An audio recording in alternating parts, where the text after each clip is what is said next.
There were some pretty interesting snubs in the Grammy nominations this year. So, this is a list of what I think the biggest upsets were and why I think they missed the mark. Lorde getting zero nominations, I think, was really surprising for a lot of people.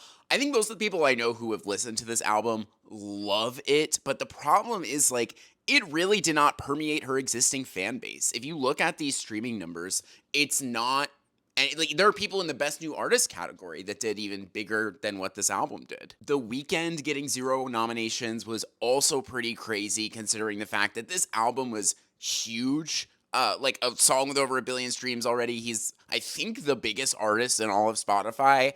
I don't know. He has this weird feud thing going on with the Grammys that, like, I just don't get, but zero noms is shocking. The most surprising thing to me was Raven Lenae getting zero nominations. Love Me Not was like one of the biggest songs of the summer. I thought she was a shoe-in for Best New Artist, and even the rest of this album streamed pretty well. But honestly, I think this just really came down to like the way she marketed herself. Like I saw so many like interviews and things of Addison Rae, for example, like talking about her artistry, going on podcasts, talking about working with her producers, talking about the themes of the album. Like she tried so hard to make people understand her work.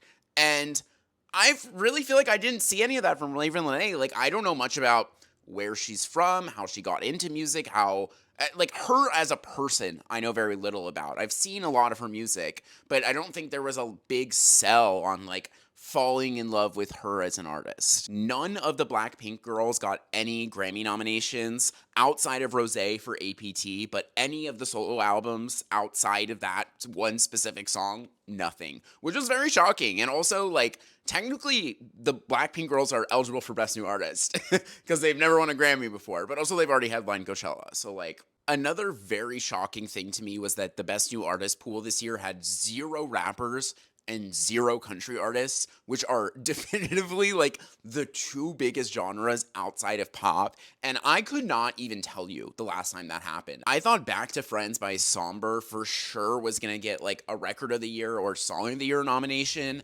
It has over a billion streams in less than a year. He completely self-wrote it and self-produced it as a teenager, which is insane. And I feel like that song was everywhere.